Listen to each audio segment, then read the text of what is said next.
읽겠습니다. 그러므로 이런 때에 지혜자가 잠잠하나니 이는 악한 때임이니라. 아멘. 아모스 5장 1절부터 13절까지 본문입니다. 너희는 여호와를 찾으라 그리하면 살리라. 너희는 여호와를 찾으라 그리하면 살리라 라는 말씀의 제목입니다. 오늘 본문에서는 하나님께서 여호와를 찾으라 이렇게 말씀을 주고 있습니다. 4절과 6절에 각각 기록을 하고 있는데요. 4절과 6절 한 번씩 살펴보겠습니다. 여호와께서 이스라엘 족속에게 이와 같이 말씀하시기를 너희는 나를 찾으라 그리하면 살리라. 6절에도 너희는 여호와를 찾으라 그리하면 살리라. 그렇지 않으면 그가 불같이 요셉의 집에 임하여 멸하시리니 베델에서 그분들을 끌 자가 없을 것이다. 이렇게 증거하고 있습니다.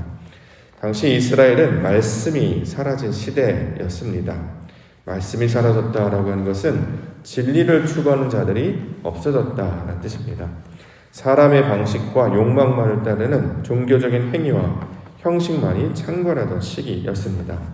그 대표적인 사람이 바로 여로보암이었죠. 이스라엘의 상징을 금송아지로 바꾸어 버렸습니다. 예배 중심지였던 예루살렘에서 그 중심을 베델과 단이라는 곳으로 옮겨버렸습니다.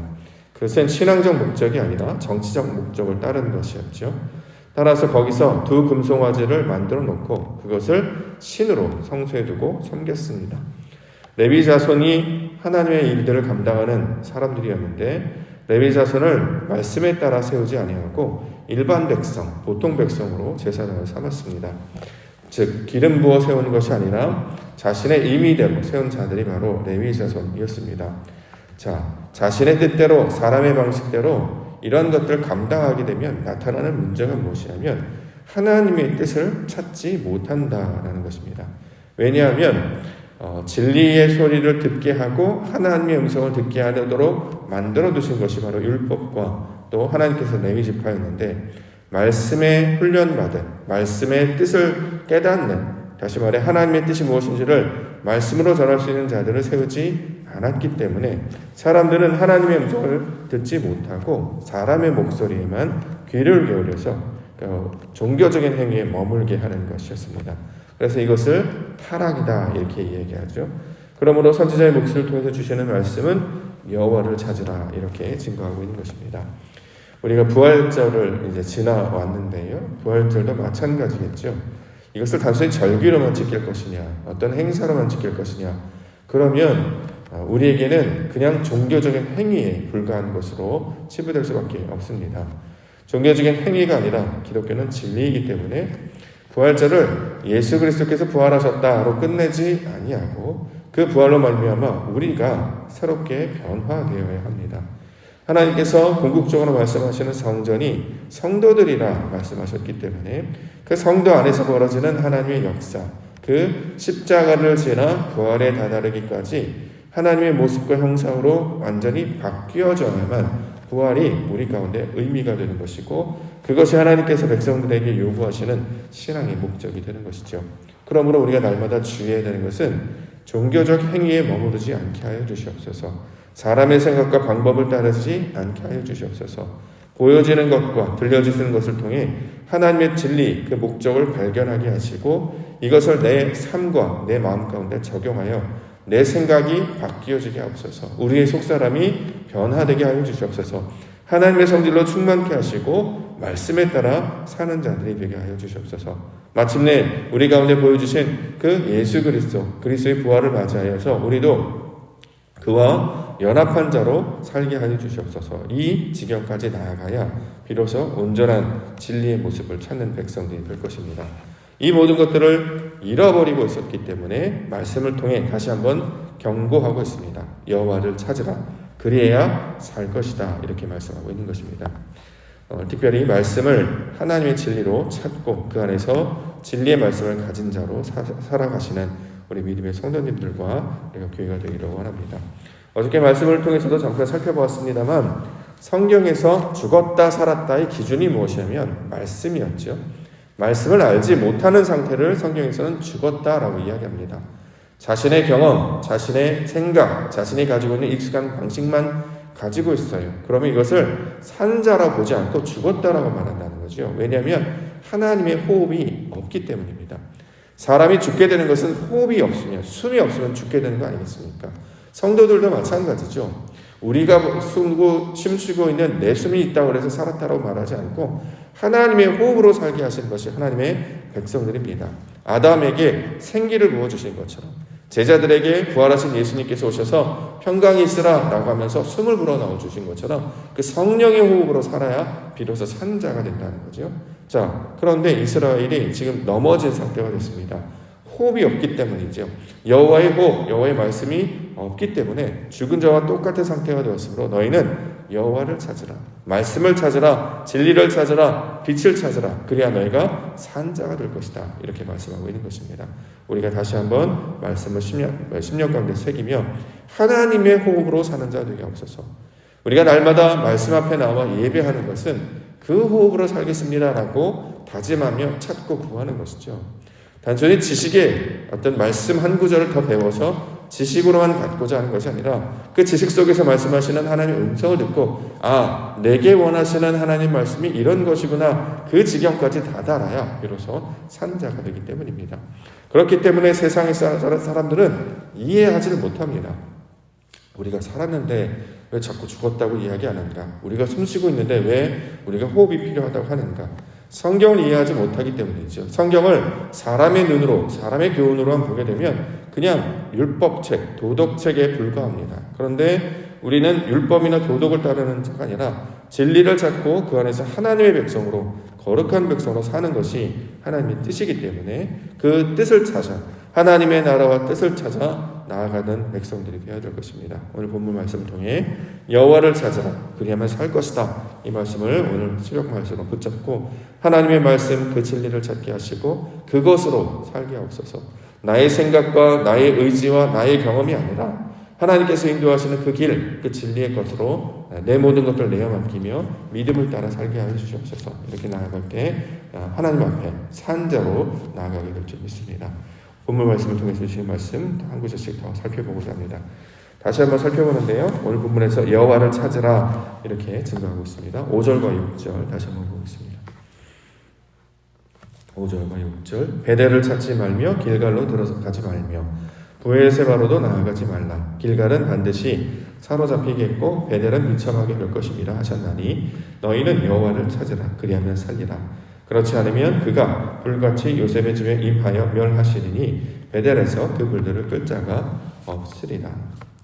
베델, 길갈, 브엘세바 다 우상의 본거지로 유명했던 것이죠. 어떤 의미가 있는 장소였습니다. 그런데 그 안에 담겨져 있는 하나님의 뜻은 전혀 생각하지 못하고 그냥 껍데기만 붙잡고 살아가고 있는 장소. 베델은 분명 하나님의 집이라는 뜻을 가지고 있는데 하나님의 집, 하나님의 임재가 있는 곳으로 그것을 우리가 지켜야 되는데 하나님의 임재는 기억하지 못하고 그저 종교적인 제사와 율법만 남아있는 곳으로 변질되어 버렸습니다. 그러므로 모양을 따라가지 말라. 너희들이 원하는 방식으로 사람들이 추구하는 욕망과 본성을 따르지 말라라고 주신 말씀이 베델, 길갈, 브엘세바 등의 말씀의 내용입니다. 그렇게 되면 진리는 하나도 깨닫지 못하고 다시 말해 우리가 하나도 변화되지 못하고 종교 행위만 나타나게 된다는 거죠. 그러면 형식적 신앙에 머무를 수밖에 없습니다. 이걸 신약에서는 외식한다고 하잖아요. 내용은 없고 껍데기만 붙잡고 있는 것. 알고 그 안에 채워짐은 없고 말만 살아있는 것. 형식적인 신앙만 남아있는 것. 자, 이것은 생명이 없기 때문에 다 나중에 무너져버리게 되고 맙니다. 그러므로 여호와 하나님을 찾으라 이렇게 말씀을 보고 있고 말씀을 구하고 진리를 찾고 그 뜻 가운데 나아갈 것을 가리키고 있는 말입니다. 예를 한번 들어보겠습니다. 히스기야 왕 때 개혁을 단행했던 적이 있죠. 그 대표적인 것이 바로 종교 행위에서 벗어나게 한 사건인데요. 그것이 놋뱀을 만들어 분향한 사건. 자, 이것을 금지하게 하셨죠. 열왕기하 18장 4절에 보면 그가 여러 산당들을 제거하여 주상을 깨뜨리며 아세라 목상을 찍으며 모세가 만들었던 놋뱀을 이스라엘 자손이 이때까지 하여 분향함으로 그것을 부수고 느수단이라 일컬었더라. 자, 모세가 만들었던 놋뱀 사건, 민수기에 이제 나타났던 사건입니다. 불뱀을 지나서 사람들이 죽게 되니까 모세를 통해 장대에 놋뱀을 만들어 쳐다보면 살 것이다 라고 했다라는 거죠. 그런데 그것은 하나님의 말씀을 순종하라고 하는 메시지였다는 거예요. 그런데 그 메시지는 기억하지 못하고 사람들이 어떻게 하냐면 노뱀을 실제로 만들어서 걸어놓고 그것을 분양하며 살았다라는 것입니다. 그랬더니 히스기야 왕이 어떻게 해요? 그것을 부셔버렸다라는 거죠. 자, 느우스단이라는 이름을 붙였다고 합니다. 느우스단은 무슨 뜻이냐면 사탄이라는 뜻이에요. 사탄. 내재되어 있던 사탄. 그러니까 무슨 뜻이냐면 하나님께서 원하시는 뜻이 아니라 자신들의 생각으로 감당하며 율법적 신앙, 종교적 신앙을 했다라는 뜻이 바로 느우스단의 목적이 된다는 거죠. 하나님의 뜻은 온전히 깨닫지 못하고 형식과 껍데기만 붙들고 신앙생활을 하는 것, 이것을 하나님께서는 부숴낼 것을, 깨뜨릴 것을 가리키고 있는 말입니다. 이 동일한 모양을 따라가고 있는 게 십자가죠. 십자가. 우리가 고난주간을 보냈습니다만 십자가가 느우스단입니다. 사실은. 왜냐하면 십자가를 우리에게 말씀하시는 것은 모양을 따라가라고 주신 말씀이 아니라는 거예요. 우리가 지난주도 살펴보았습니다만 우리가 십자가라고 부르는 것은 그냥 호칭, 명칭에 불과하다는 거죠. 당시에 십자가, 스타우로스라고 불렀던 것은 일자도 있었고 T자도 있었고 X자도 있었고 또 여러 가지 모양으로 있었습니다. 근데 사람들이 그것을 걸어놓고 이것이 마치 하나님의 뜻이야라고 이걸 좀 보며 섬김이 있었다는 거죠. 이게 느우스단과 다를 게 무엇이 있겠습니까? 그래서 우리 합동총회에서도 1957년 제42회 총회 결의로 십자가를 걸지 맙시다 이렇게 결의하기도 했죠. 74회에서도 재확인하고 100회 총회에서도 그대로 십자가를 달지 않도록 권고하고 있는 것입니다. 자, 이렇게 십자가를 다는 것을 모양으로 따지지 않고 그것에 가지고 있는 의미를 잃어버리면 다 형식적인 신앙, 종교적인 행위에 머무르게 된다는 거죠. 우리가 신앙하는 것도 마찬가지입니다. 겉모습만 흉내낸다고 하면 우리가 성경책을 들고 어디에 왔다 갔다 하는 것만 머무르게 된다면 이건 하나도 달라지지 않는 것이 예배를 하고 찬송을 하고 기도를 하고 신앙을 하는 것은 본질적으로 내재적으로 우리 내 안에 있는 속사람이 변화되어야 됩니다. 말씀을 따르는 자가 되게 하겠습니다. 진리를 따르는 자가 되겠습니다. 나의 뜻을 따르지 않고 내 경험을 의지하지 않고 내가 가지고 있는 그 지식과 경험 의지하지 않고 진리의 말씀만을 따르겠습니다. 자, 이렇게 변화되는 것이 바로 여호와를 찾으라 그리하여 살리라 라고 하는 말씀의 뜻이 되고 있는 것이죠. 우리가 실제로 신앙생활하지만 대부분이 말씀에 근거한 생각으로 말하기보다는 아직도 여전히 육신의 생각으로 말하는 경우가 상당히 많이 있습니다. 그렇게 되겠죠. 평생을 육신을 입고 살았기 때문에 애굽의 방식, 사람의 방식에 좀 더 익숙하다는 거죠. 그런데 우리가 예배를 통해서 말씀을 뱀을 통해서 자꾸 이런 것들을 깨뜨려내야 되고 삶 가운데 적용해내야 될 것입니다. 자, 이것을 아모스의 목소리로 여호와를 찾으라, 진리를 찾으라, 말씀을 찾으라, 하나님을 찾으라. 그래야 너희가 말씀이 된 자, 생명이 된 자, 산자가 될 것이다 말씀하고 있습니다. 두 번째로는 여호와가 능력이다 말씀하고 있는데요. 7절과 8절 정의를 쓴 쑥으로 바꾸며 공의를 땅에 던지는 자들아 묘성과 삼성을 만드시며 사망의 그늘을 아침으로 바꾸시고 낮을 어두운 밤으로 바꾸시며 바닷물을 불러 지면에 쏟으시는 이를 찾으라. 그의 이름은 여호와시니라. 자, 모든 일의 근원과 모든 일의 동기, 모든 일의 동력, 모든 일을 운행하시는 분은 누구시냐? 오직 하나님이시다라는 거죠. 그렇기 때문에 정의와 공의는 하나님께서 말씀하시는 하나님의 방식을 가리키는 말입니다. 모든 힘과 능력은 어디로부터 나오느냐? 오직 하나님으로부터만 나온다라는 거죠.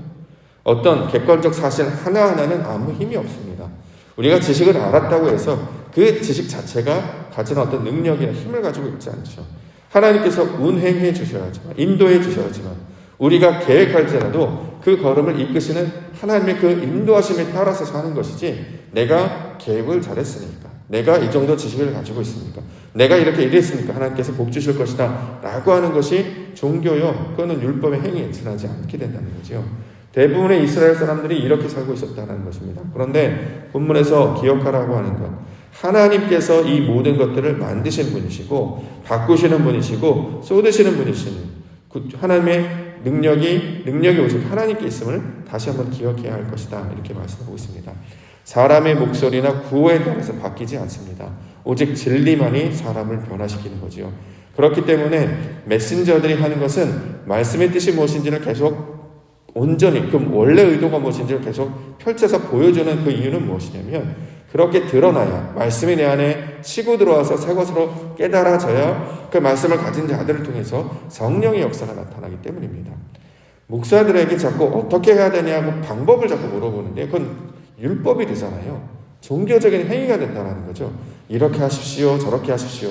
어떤 상황에서는 그게 맞고 어떤 상황에서는 틀리게 됩니다. 사람의 목소리는 맞을 수도 있고 틀릴 수도 있어요. 그렇기 때문에 무엇을 하라고 말하지 못한다는 거죠. 그렇기 때문에 성경 우리가 보통 예배할 때 뭐뭐 하라라고 말하지 않고 뭐뭐가 되라라고 자꾸 이야기하죠. 그래서 하나님께서 말씀을 이렇게 이런 뜻으로 주셨습니다라고 하면 우리가 알고 있는 지식과 이게 부딪히기 때문에 그 말씀의 인도함을 따라 또 말씀을 새롭게 깨달으면 이게 바로 하나님의 뜻이었구나 라고 갖고 있다면 성령께서 그것을 주장하셔서 움직이셔서 마침내 하나님의 뜻으로 나아가도록 우리를 변화시키십니다. 그렇기 때문에 성령의 귀를 기울이는 방식으로 설교하고 말씀을 가르치는 이유가 바로 이 예배를 통해서 나타나고 있는 것입니다. 자, 악한 때다 이렇게 얘기하는데요. 10절부터 보겠습니다. 무리가 성문에서 책망하는 자를 미워하며 정직히 말하는 자를 싫어하는도다. 너희가 힘없는 자를 밟고 그에게서 미래 부당한 세를 거두었은즉 너희가 비록 다듬은 돌로 집을 건축하였으나 거기 거주하지 못할 것이요 아름다운 포도원을 가꾸었으나 그 포도주를 마시지 못하리라. 너희의 허물이 많고 죄악이 무거움을 내가 아노라. 너희는 의인을 학대하며 뇌물을 받고 성문에서 가난한 자를 억울하게 하는 자로다. 그러므로 이런 때에 지혜자가 잠잠하나니 이는 악한 때임이니라. 자, 악한 때라고 하고 지금 말하고 있죠. 왜냐하면 책망하는 자를 미워합니다. 정직히 말하는 자를 싫어합니다. 여기서 책망하다라고 하는 것은 무슨 뜻이냐면 하나님의 말씀을 진리로 옳게 보여 비춰주는 걸 말합니다. 이런 일을 한 사람들이 선지자들이죠. 정직히 말하는 자, 내 안에 그러니까 정직이라는 것은 내 안의 것과 밖의 것이 똑같다라는 거죠. 하나님의 말씀이 내 안에 그대로 적용되어서 하나님의 뜻이 바로 이런 것입니다. 그분께서 말씀하신 뜻이 이것입니다라고 그대로 드러낼 때 이걸 정직이라고 이야기한다는 거죠. 선지자들, 하나님께서 보내심을 받은 자들이 하나님의 말씀을 뜻으로 하나님의 의도로 그대로 전합니다. 그랬더니 사람들이 어떻게 하냐? 싫어한다는 거죠. 말씀을 말씀으로 듣기를 거부합니다. 왜냐하면 자신들이 가지고 있는 경험과 부딪히기 때문이죠. 대표적인 사람들이 서기관과 바리새인들이었습니다. 그들은 율법을 가졌지만 이것을 어떻게 해석했냐면 자신들의 방식으로 해석했어요. 아브라함의 모습과 변화되기 전 아브라함의 모습과 똑같다는 거죠.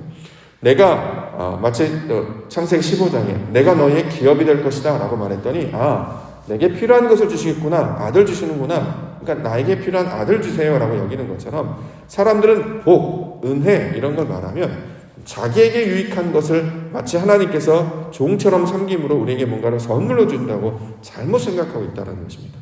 내가 부르짖으면, 내가 믿습니다라고 하면 마치 하나님께서 감동하셔서 마치 뭔가 은혜를 베푸는 것처럼 사람의 관점으로 자꾸 설명한다는 거죠. 근데 성경은 그 반대로 이해하지 않습니까?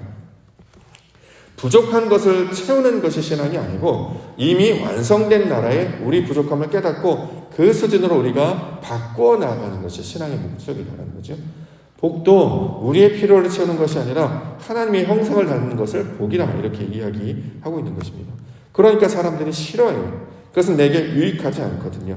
당장의 필요가 채워지지 않거든요. 더 나아가 내가 주인이 되어서 내 뜻대로 하고 싶은데 그것이 나든 가정이든 교회든 내가 생각하는 내 방식, 이 신앙이 맞아, 이렇게 하는 것이 하나님의 뜻이야, 이걸대로 주장하고 있는데 자꾸 그런 생각을 내려놓아야 된다고 이야기하니까 불편하게 되는 것이죠.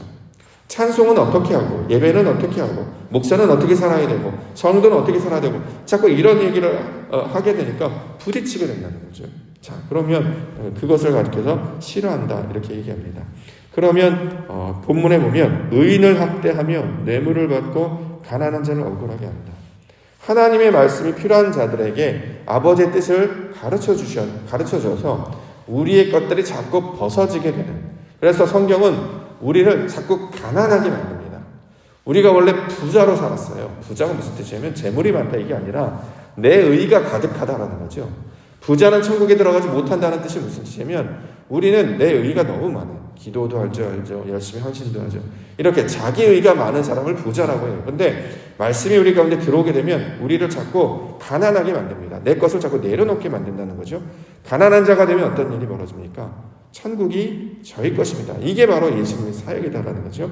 근데 이것을 자신의 방식대로 자꾸 오해하여서 세상의 방식대로 교훈을 받으시게 되면 이걸 종교라고 말하고 이것은 어떤 것과 똑같냐? 느수단과 똑같은 방식이 된다라는 것이죠.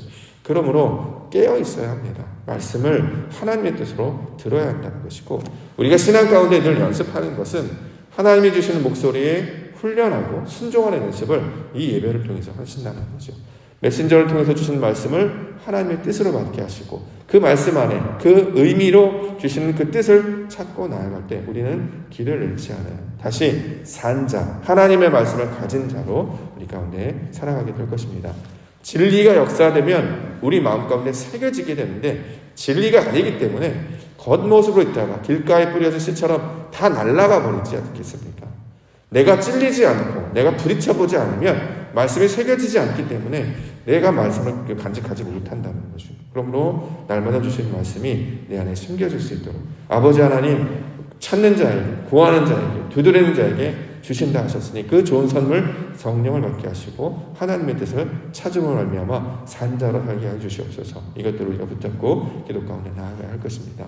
오늘 주신 말씀을 통해서 진리를 찾게 하시고 말씀을 찾게 하시고 하나님의 뜻을 찾게 하셔서 말씀을 가진 자로 하나님의 호흡을 가진 자로 그렇게 생명을 가지고 살게 하여 주시옵소서. 이렇게 기도 가운데 나아가시며 생명의 사람으로 살아가신 우리 믿음의 성도님들과 교회가 되기를 주님의 이름으로 간절히 축원합니다.